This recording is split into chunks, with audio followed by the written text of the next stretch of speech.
Well, hello, this is Kath. Thanks for joining me on my channel. We have made it to Psalm 50. So I think that's pretty amazing that we've made it that far. And Psalm 50 is another psalm in that group of psalms in Book 2 that's taking a break from the Laments. So this is a community hymn, and we're going to go through and read that in just a moment, but let's first look at a verse from Psalm 119, and we are still in the section called under the alphabet letter Tzadi, and we're going to look at the last verse here on the page, Psalm 119, verse 144. Your statutes are always righteous. Give me understanding that I may live.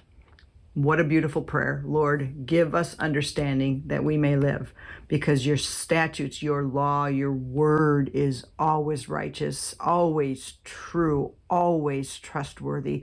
So give us understanding as we read your word today. Amen. So let's look at Psalm 50. This is a psalm of Asaph, and it says this: The mighty one, God the Lord, speaks and summons the earth from the rising of the sun to where it sets. From Zion, perfect in beauty, God shines forth. Our God comes and will not be silent. A fire devours before him, and around him a tempest rages. He summons the heavens above and the earth that he may judge his people. Gather to me this consecrated people who made a covenant with me by sacrifice, and the heavens proclaim his righteousness, for he is a God of justice. Listen, my people, and I will speak. I will testify against you, Israel. I am God, your God. I bring no charges against you concerning your sacrifices or concerning your burnt offerings, which are ever before me.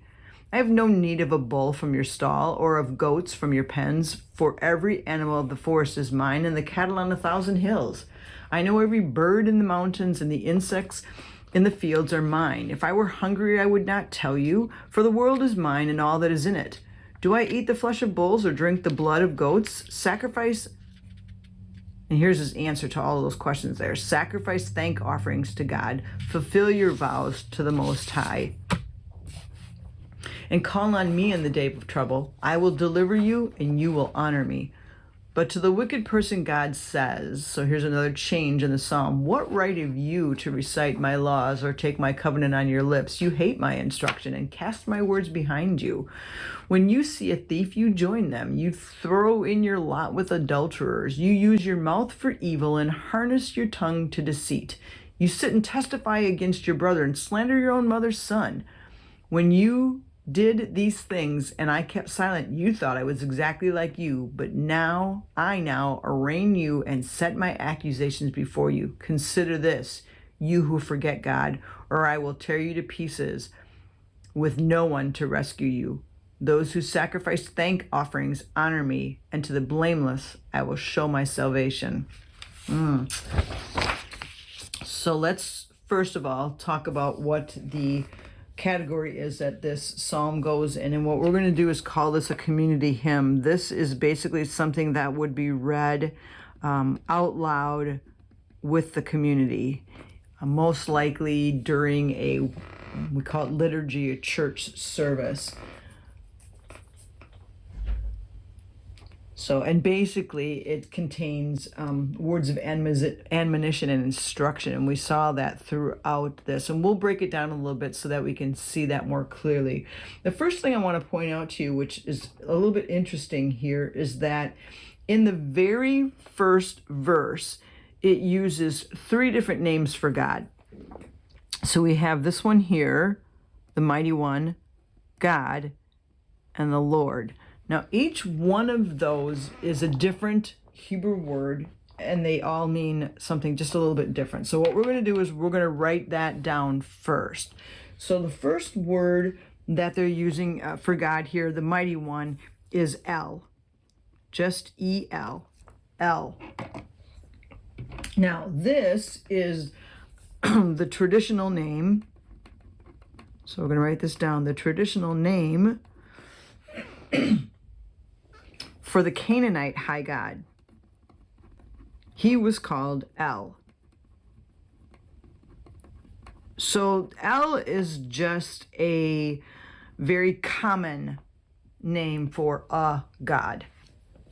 Okay, then the next name, this one here, is Elohim. And it's spelled Elohim, Elohim.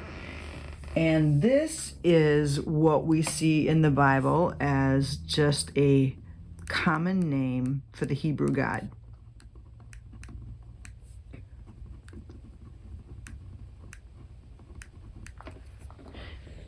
And then we see the word or the name Lord. Now, Lord is Yahweh. Now, in Hebrew, it would have been written like this: YHWH, no vowels. Okay, and so that's why I'm writing it that way. But this is the personal name for the God of the Israelites.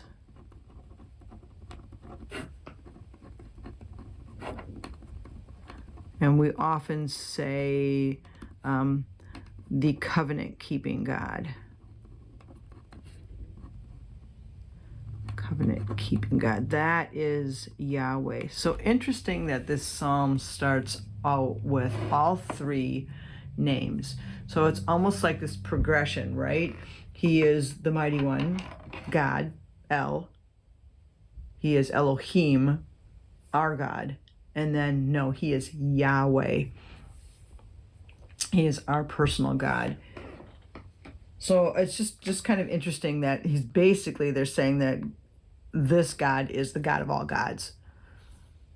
Okay, then it says, this is what God is doing. He speaks and he summons the earth from the rising of the sun to where it sets. So we've got God summoning all creation to this event that's going to transpire, right? So God is summoning, he's speaking, and he's summoning the earth. Okay, he calls the heavens and the earth, right? From the rising of the sun, from the beauty comes, yeah. And then here he's summoning the heavens. So we're seeing him summoning the heavens and the earth, which is kind of like saying he's summoning all of God's creation. And then he's also calling, he's summoning the heavens and the earth, and then all the people, because he is going to judge his people. So that's what's going to happen in this psalm. God is going to judge his people. So basically, he's going to summon them and talk to them about a breach in covenant. In other words, they've done something to breach the covenant that God has made with them. Gathered to me, this consecrated people. So here it is. Come to me, and we're going to talk. Okay, I'm going to go through with you what you have done. Okay, and then he says basically here, listen, my people, and I will speak. I will testify against you. So there it is. He's testifying against them. And I'm just going to write here, a breach in covenant. Okay. And then he starts with this, I'm not going to bring any charges against you concerning your sacrifices, so which are ever before me. So it's clear that they are making the sacrifices and doing that part of it. He's saying, I'm not going to come to you and say, hey, you're doing something wrong there. But then he also says, here's the problem. I don't have a need for a bull or a goat or anything like that, because everything is mine. I own the whole world. Okay, I own all of creation. I own a cattle on 1,000 hills. I know every bird and insect, and if I was hungry, I wouldn't go to you. And then he says this, do I eat the flesh of bulls and that's not what I need. That's not what I need. So basically he's saying, listen to me. I'm going to talk you through exactly what I do want from you. And he basically tells them three things. This is what I want from you. I want you to sacrifice thank offerings to God. Okay, so this is the first thing he wants them to do. Sacrifice thank offerings. So what he's basically saying is, I want you to show gratitude. And basically, this is not about duty. This is not about you doing the sacrifices. It's your heart. It's what I want from your heart. I want you to show gratitude. That's the first thing he's saying. Then he says, fulfill your vows. Let's do that in a different color just so we have it separated a little bit. I want you to fulfill your vows. And basically what that is when we're saying fulfill your vows, is it's fulfill the promises you made to God.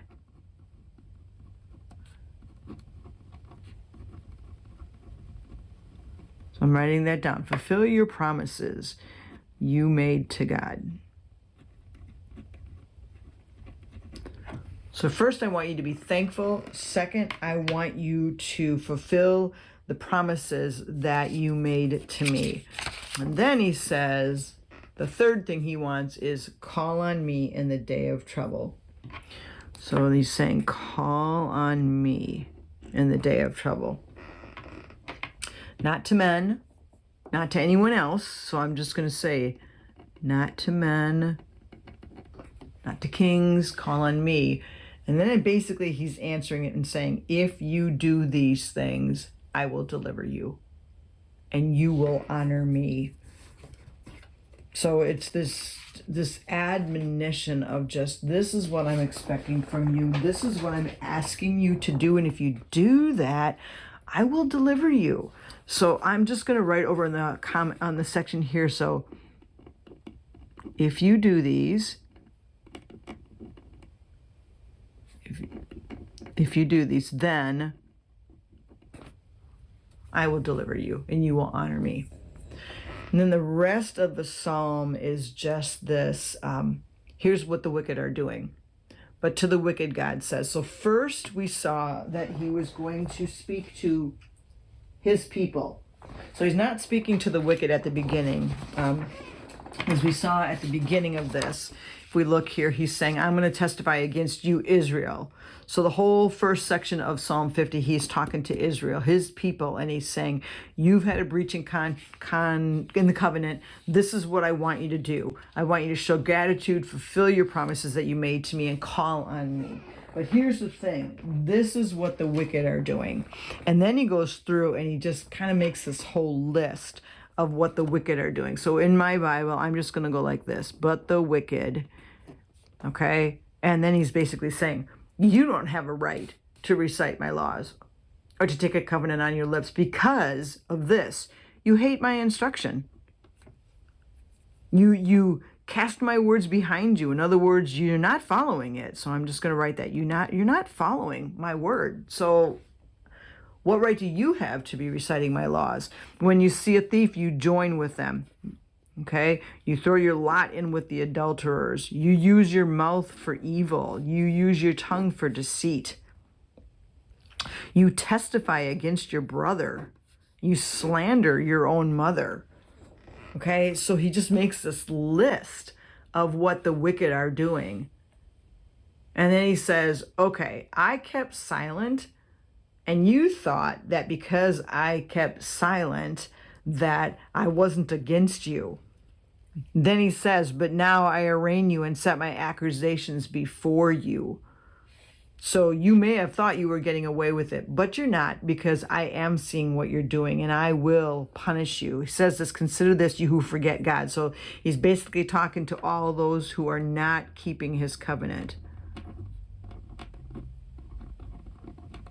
If you continue in this, I will tear you to pieces and there'll be no one to rescue you.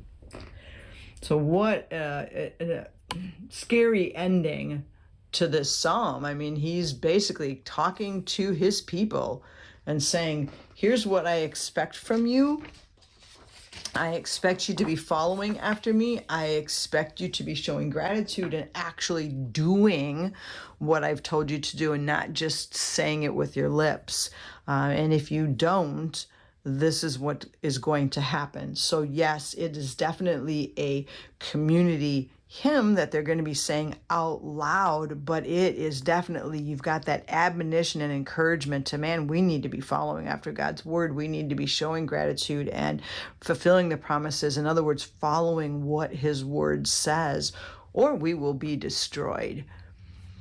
So, Lord, I pray that we would be among those people that follow your word, that show gratitude and love you, and not just say your word, but actually do your word. Lord, that's the kind of people we want to be. And so I pray that as we read through this psalm and we see the way you react to the wicked who think that you're not watching, Lord, help us to keep in mind that you are watching and that you do see everything that they do, but that you also see everything that we do. Help us to follow and obey your word. Amen. Thank you so much for joining me for this psalm.